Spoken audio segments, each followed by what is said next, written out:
Quand je vous dis qu'il y a quelque chose de génial chez Joël, vous me direz c'est peut-être pas la première fois que vous m'entendez le dire, mais c'est la preuve que la Bible d'inspiration divine, ça ne fait aucun doute. Aujourd'hui, ça va être Joël chapitre 3 et Joël chapitre 4. Joël chapitre 3, on va aller vers l'accomplissement du dessein divin. Il n'est plus seulement question de ruine et de repentance, mais double mouvement. Effusion de l'esprit, chapitre 3. Ce qu'on appelle la Pentecôte de Joël. Vous avez entendu le mot que j'ai utilisé, la Pentecôte de Joël, l'aube d'une nouvelle alliance. C'est quand même curieux que ce soit au plus profond de la colère divine qu'il y ait les plus belles choses qui apparaissent. Il y a quelque chose de très étonnant. Et puis ensuite, le jugement des nations, la moisson finale, qui pour nous annonce le jugement dernier. Notre espérance chrétienne, vous êtes en train d'assister à son émergence et à sa naissance. Alors, je reprends un peu plus dans le détail. Chapitre 3, Pentecôte. Chapitre 4, Jugement dernier. Chapitre 3, Pentecôte. Je cite, parce que quand même c'est mérite d'être dit, « Alors je répandrai mon esprit sur toute chair, vos fils et vos filles prophétiseront, vos anciens auront des songes et vos jeunes gens des visions. » Ça va être directement cité dans les Actes des Apôtres pour expliquer la Pentecôte. C'est le vocabulaire, c'est le langage de la Pentecôte qui est en train de se mettre en place. Joël annonce ici un tournant majeur dans l'histoire du salut. C'est que Dieu ne va plus agir seulement par des signes extérieurs, les sauterelles, les guerres, les sécheresses, mais il va agir aussi directement dans le cœur des hommes. Il va renouveler, il va restaurer non seulement un pays, mais il va restaurer un cœur et une âme en leur donnant son propre cœur et sa propre âme. L'effusion de l'esprit. Changement radical dans la relation entre Dieu et les hommes. Avant, vous aviez l'Esprit de Dieu qui pouvait être donné, mais il était élu à quelques élus, à des prophètes, Moïse, à quelques rois, on a vu Saül qui prophétisait, voire à des prêtres, mais maintenant c'est tout le monde, c'est toute chair qui recevra cet esprit, hommes et femmes, jeunes et vieux, hommes libres et hommes esclaves. C'est Dieu qui se fait tout en tous, pour reprendre les mots de saint Paul. C'est ce qu'on appelle la Pentecôte. Ce que vous dira Pierre dans les Actes des Apôtres. Ce que vous voyez et entendez, c'est ce que Dieu avait annoncé par le prophète Joël. Joël parle de vision et de prophétie. Pour Pierre, ça va être en train de s'accomplir lorsque l'Esprit Saint va descendre sous forme de langue de feu. C'est le peuple de Dieu qui n'est plus passif, mais qui devient inspiré et qui participe à l'effort universel d'évangélisation. Ça, c'est le chapitre 3, Pentecôte. Chapitre 4, la découverte du jugement dernier. Comment on fait le lien entre les deux? Joël, pour lui, cette Pentecôte, c'est un signe des temps derniers. La preuve que nous sommes dans les derniers temps, c'est que l'Esprit Saint a été répandu sur toute chair.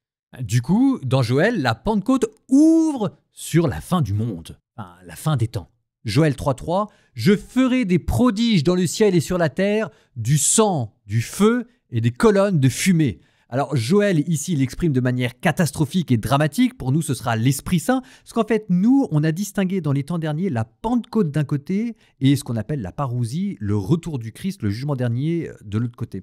Mais pour Joël, ce mouvement double de Pentecôte et de parousie, jugement dernier, c'est la même chose. D'où ce contexte cosmique avec des signes du jour du Seigneur, de perturbations cosmiques, qui d'ailleurs seront repris dans Matthieu chapitre 24 et dans l'Apocalypse. Et toujours pour que vous compreniez bien que c'est le vocabulaire de l'espérance chrétienne qui est en train de se mettre en place. Je vous ai parlé du jour du Seigneur, je vous ai parlé de la Pentecôte, je vous ai parlé de perturbations cosmiques. Il y a aussi le jugement des nations et la moisson finale qui arrive. Ça, c'est le chapitre 4. Je rassemblerai toutes les nations et je les ferai descendre dans la vallée de Josaphat. Ça, c'est Joël qui est en train de vous dire qu'il y aura une fin à l'histoire humaine. C'est ce que personne n'avait envisagé. Il est en train de vous dire qu'il y aura un jugement dernier. Il est en train de vous dire que la vie humaine, il y avait un début, il y aura une fin. Je rassemblerai toutes les nations. Ça, c'est en fait Dieu qui va ressusciter les vivants comme les morts pour les amener en jugement. Et je les ferai descendre dans la vallée de Josaphat. Josaphat, ça veut dire le Seigneur juge.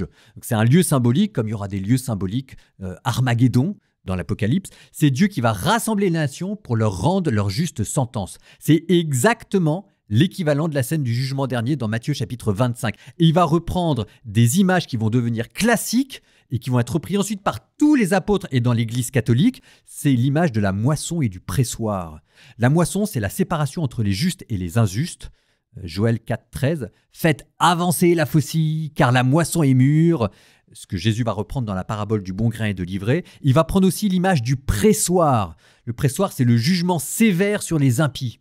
Joël 4,13, « Allez, foulez le pressoir, car son jus déborde, leur méchanceté est immense », que vous retrouverez dans Apocalypse chapitre 14. Voilà quoi, qu'est-ce que vous voulez que je vous dise de plus pour vous présenter ce chapitre? Profitez, régalez, et puis essayez de me vivre ça, non pas dans la peur, la crainte et la colère de Dieu, mais dans ce que ça a de beau, de puissance et d'espérance. Un jour, Dieu viendra mettre fin à nos histoires humaines pour rendre son grand jugement, et alors, il essuiera toute larme de nos yeux.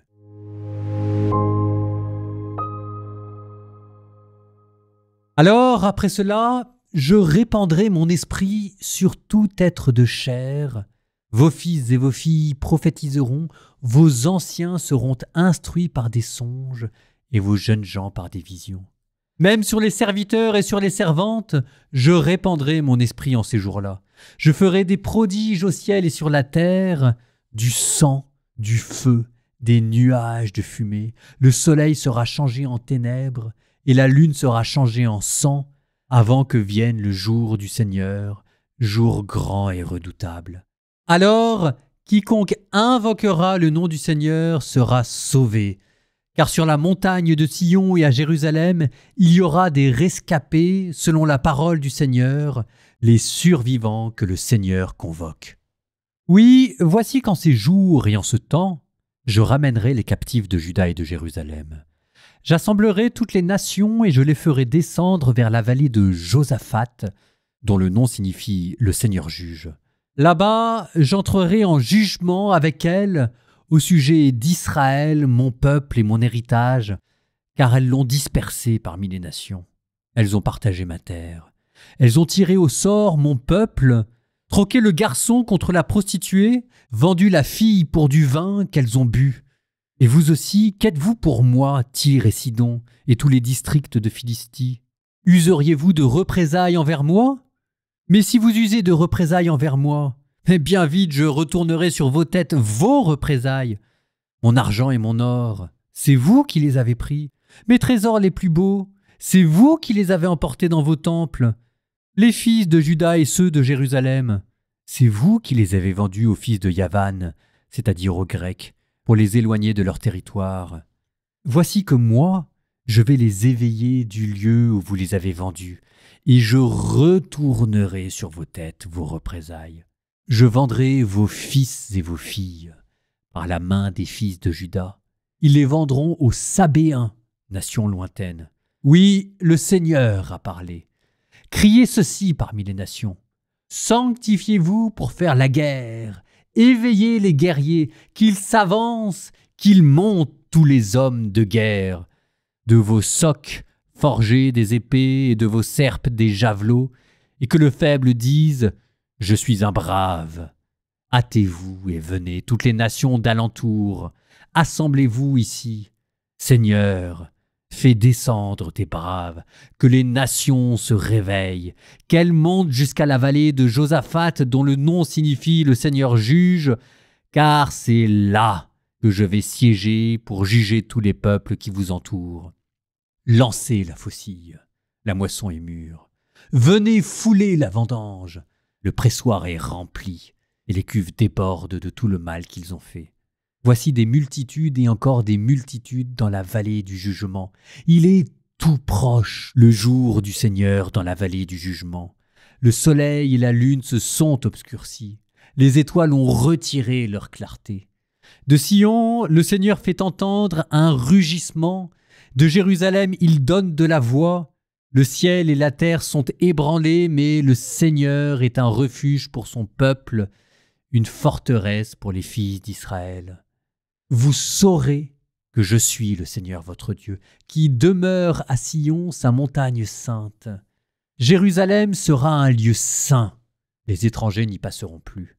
Ce jour-là, le vin nouveau ruissellera sur les montagnes, le lait coulera sur les collines. Tous les torrents de Juda seront pleins d'eau, une source jaillira de la maison du Seigneur et arrosera le ravin des acacias. L'Égypte sera vouée à la désolation, Édom sera un désert désolé, car ils ont multiplié les violences contre les fils de Juda, ils ont répandu leur sang innocent dans le pays. Mais il y aura toujours des habitants en Juda, ainsi qu'à Jérusalem, de génération en génération.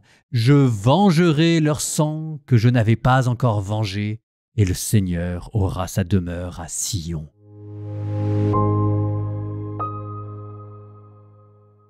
Bon, c'est quand même extraordinaire ces chapitres, hein. Vous avez entendu, hein. Dieu qui vient sauver avant de juger et qui, avant de punir les nations, leur offre une chance unique, son Esprit Saint. Ce qui fait que la Pentecôte, c'est un don, hein, pour nous, mais c'est aussi une responsabilité. C'est-à-dire, qu'est-ce qu'on fait de ce don que Dieu nous donne? Il vous parle aussi, ce chapitre, du jugement qui est inévitable. Le temps de la patience ne durera pas indéfiniment. C'est ça aussi ce que vous rappelle ce chapitre de Joël. Avec cette vallée de Josaphat, Dieu juge, qui pour nous est l'image du jugement dernier où nous devrons rendre des comptes, où tout le monde devra rendre des comptes. Et ce chapitre de Joël qui pour nous est en partie déjà accompli, la Pentecôte, et qui n'est pas encore accompli, et nous attendons le retour du Christ. Nous terminons par une prière finale. Au nom du Père et du Fils et du Saint-Esprit, Amen. Seigneur, toi qui donnes ton esprit à tous ceux qui te cherchent, toi qui offres le salut à toute l'humanité, Seigneur, viens répandre en mon cœur ton esprit. Fais-moi participer à ta Pentecôte. Sur toute chair, Seigneur, envoie ton Esprit Saint et que tout le monde prophétise. Fais que je sois, Seigneur, avec les apôtres au temple de Jérusalem et que sur moi descendent ces langues de feu qui m'amèneront proclamer ton évangile afin que toute chair soit sauvée et que tout esprit reçoive avec l'amour de Dieu la grâce qui le rendra libre. Seigneur, envoie ton Esprit Saint et fais de ton peuple un peuple de prophètes.